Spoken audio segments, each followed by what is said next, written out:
Olá, amigos. Mais um vídeo nosso, mais um trabalho aqui na web.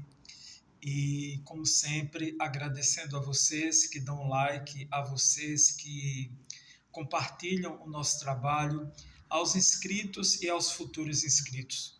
Hoje nós estamos num espaço diferente, né? Vocês podem estar vendo uma iluminação diferente, um cenário diferente, mas para a gente poder oferecer a vocês uma melhor qualidade de som e uma melhor qualidade de imagem no nosso trabalho. É um trabalho simples, mas a gente sempre busca melhorar para que a gente possa atrair o público e principalmente não só por questões técnicas, mas sobretudo por questões de informação, a informação construtiva.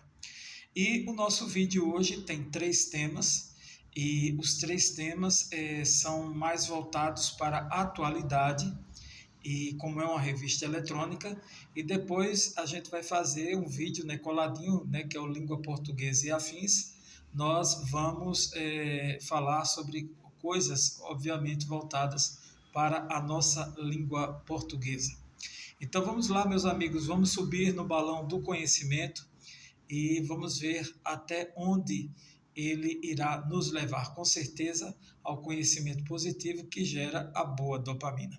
Falaremos hoje sobre o assunto que está na baila, tanto nos telejornais da TV aberta quanto a TV paga e principalmente a internet, que é a questão do tarifaço de Donald Trump. Vamos falar também sobre a questão dos terremotos, do terremoto que aconteceu em Mianmar, lá na Ásia, e vamos falar também sobre Mianmar, o que é, onde fica esse território, onde fica esse país, que também tomou conta das manchetes dos principais noticiosos do mundo. Então vamos lá, meus amigos, vamos começar logo pela questão do tarifaço. O que é esse tarifaço? Lembrando que nós estamos gravando esse vídeo hoje, dia 11 de abril, então muita coisa aconteceu do dia 2 para cá, do dia 2 de abril, que foi o dia conhecido como o Dia da Libertação. Então, o que é esse tarifaço? O tarifaço é o seguinte: os Estados Unidos ainda continuam como o país, aliás, o país com o maior PIB, com o maior produto interno bruto.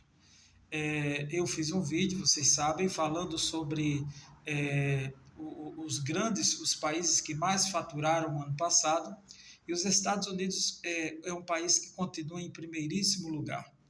Em segundo lugar está a China, com a diferença de cerca de 10 trilhões de dólares.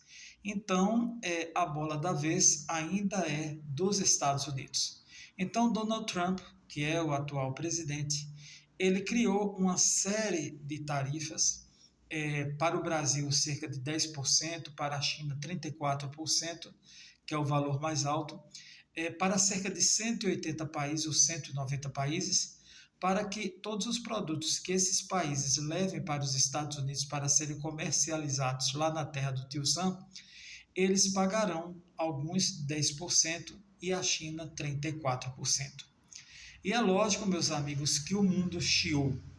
É lógico que o mundo não gostou das medidas adotadas pelo Donald Trump. Aqui nós não estamos falando nem a favor, nem contra, nem Donald Trump, nem qualquer outro governo. Estamos só reportando para vocês o caso. Então isso causou e ainda está causando uma preocupação muito grande. Hoje, só para vocês terem uma ideia, eu acabei de assistir a um telejornal e o dólar estava sendo negociado a R$ 5,88, para vocês terem uma ideia. E muita gente está insatisfeita, ele deu uma relaxada, né, nessas medidas, nesse tarifaço, mas o mundo aí se preocupa muito, porque vai mexer com questão de bolsas de valores, vai mexer muito com a questão do dólar, porque, segundo os especialistas, o intuito de Donald Trump é fazer com que a economia doméstica americana ela cresça. E a economia, de um modo geral, daquele país cresça e volte a ser a grande locomotiva do mundo, os Estados Unidos. Mesmo os Estados Unidos desfrutando de uma ótima colocação em termos de PIB. Há um interesse também em diminuir a concorrência dos produtos norte-americanos com os produtos estrangeiros, ou seja, derrubar esse poder dos produtos estrangeiros dentro do mercado Yankee.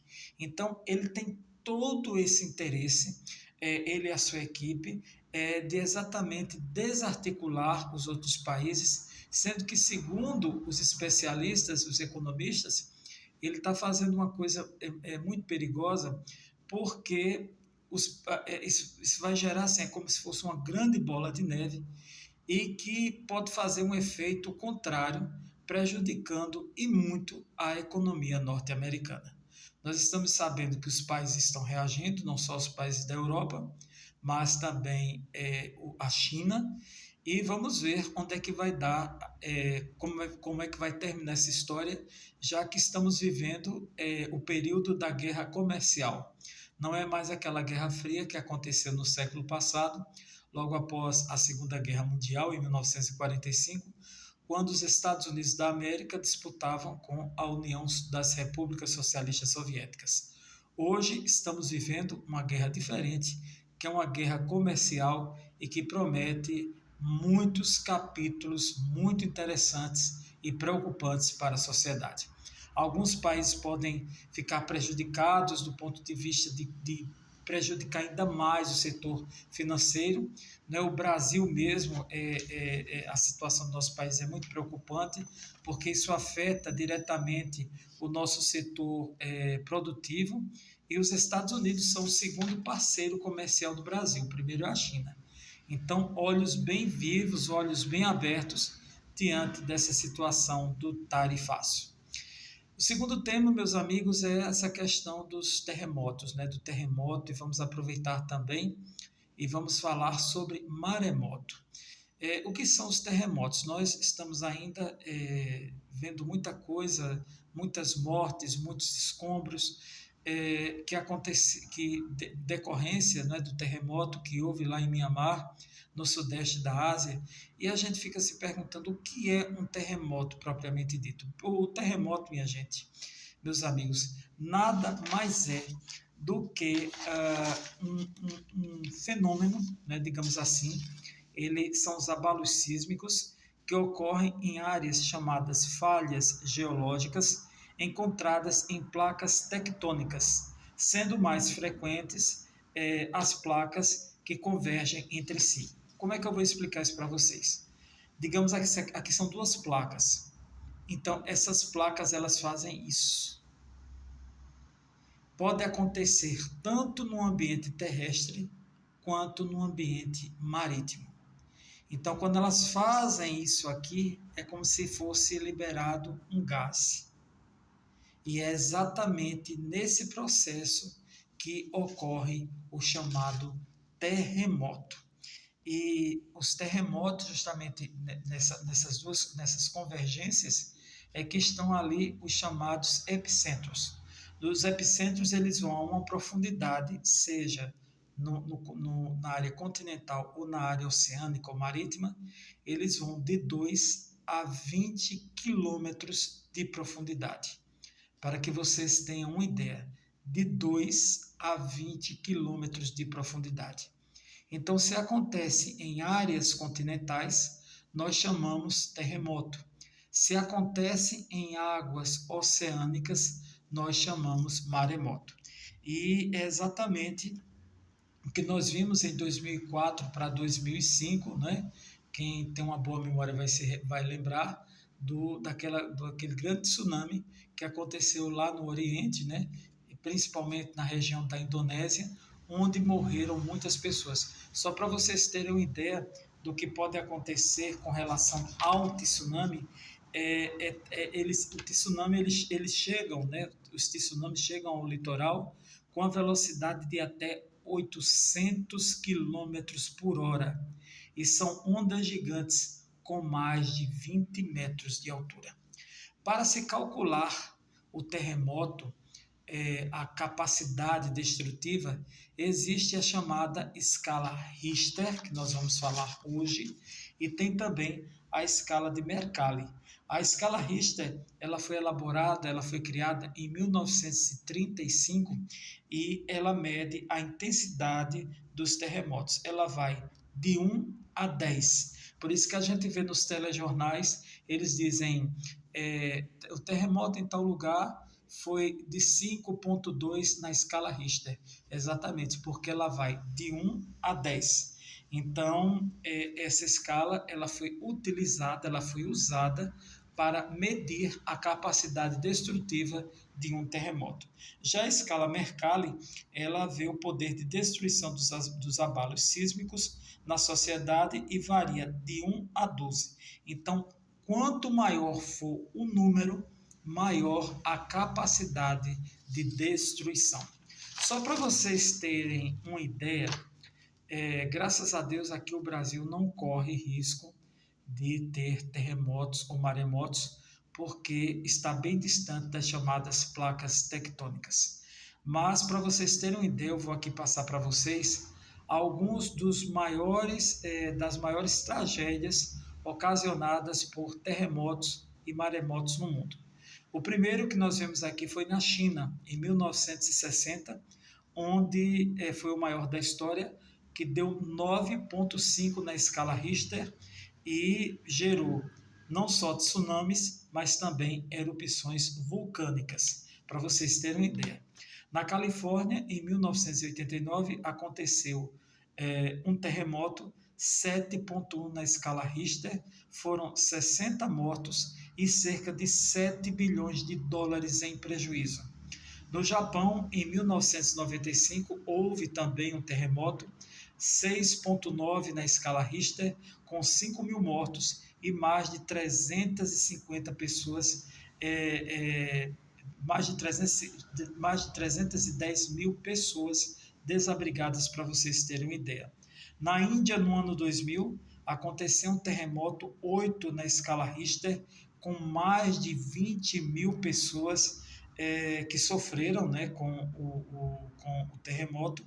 O México também aconteceu em 1985, 7,1 na escala Richter, eu ainda me lembro, foi há 40 anos, e cerca de 100 mortos. No Japão, em 2011, 9,1 na escala Richter, teve tsunami com ondas com mais de 20 metros de altura e explosão, inclusive, da usina de Fukushima, lá no Japão, para vocês terem uma ideia. E o Nepal foi 7,8 na escala Richter, com cerca de 5 mil mortos. Isso aí só para vocês terem uma ideia da capacidade destrutiva de um terremoto e também de um maremoto. Maremotos geram as famosas tsunamis. Então, aconteceu em área continental, nós chamamos terremoto. Aconteceu nos mares, nós chamamos maremotos. Agora nós vamos para o local, né, que foi o ponto, né, onde aconteceram, onde aconteceu o terremoto, que foi assunto, né, onde morreram milhares de pessoas e que foi assunto dos telejornais e ainda até hoje, ficará durante um bom tempo, que é o país chamado Mianmar. Mianmar é um país do sudeste asiático que fica na Baía de Bengala, tem cerca de 54 milhões de habitantes, uma superfície de cerca de 676 mil quilômetros quadrados, faz fronteira com países como Bangladesh e Tailândia, e é um país, ele é pobre porque ele não é um país urbanizado, né? Ele ainda é um país que vive, digamos assim, quase que feudal. Ele vive da produção de arroz, da produção do gás natural e também da atividade turística. É interessante também a gente observar que ele é um país que apresenta clima de monções, o relevo é montanhoso e planáltico, a vegetação é de florestas temperadas e tropicais e uma densa rede de rios e lagos. Como eu já disse, não é conhecido como um país urbanizado, e ele tem sérios problemas como saneamento básico, geração de água potável e também de energia elétrica. São problemas universais dentro do país Mianmar. A sua capital, ou a cidade mais populosa, perdão, é Yangon, com cerca de 5 milhões e 600 mil habitantes. Só para a gente falar um pouquinho sobre o histórico de Mianmar, Mianmar ele pertenceu ao Reino Unido até o final do século XIX e meados do século XX, mas na época se chamava Birmânia e se tornou independente em 1948. A sua forma de governo é um regime militar e o seu idioma é o birmanês.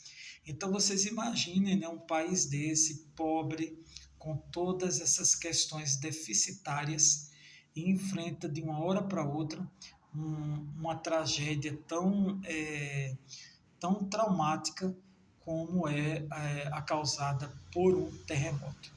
Então, meus amigos, este foi o nosso menu de hoje, das nossas informações aqui na nossa revista eletrônica. Falamos sobre o grande terremoto também da economia, que foram as tarifas impostas pelo governo americano. Falamos também sobre a questão do terremoto, do maremoto, e terminamos falando sobre Mianmar, que é um país onde aconteceu o terremoto, é um país da Ásia e que vale muito a pena a gente estudar, a gente pesquisar, porque é mais conhecimento para nós, e conhecimento nos deixa mais o conhecimento nos deixa mais competitivos dentro do mercado. Está aí, meus amigos, muito obrigado. Quem quiser continua para a nossa segunda parte do vídeo, e quem não quiser, pesquise na web, pesquise em bibliotecas, busque informações sobre os governos, sobre economia, sobre geopolítica, porque essa questão do tarifaço pode chegar também à geopolítica, para que nós fiquemos bem inteirados sobre os próximos passos, não só do nosso Brasil, mas principalmente do mundo. Está contado. E agora, meus amigos, a segunda parte do nosso vídeo, agradecendo a vocês que estão continuando, que estão assistindo. E como a segunda parte é sobre língua portuguesa e afins, nós falamos sempre temas ligados à língua portuguesa, nós vamos conversar agora com vocês a respeito de concursos públicos. Concursos públicos é uma coisa que sempre existiu no Brasil, acho que existe em boa parte do mundo, e é muito importante que nós estudemos. Eu vou falar sobre língua portuguesa em concursos públicos. É muito importante que a gente pegue uma boa gramática, um bom livro de gramática.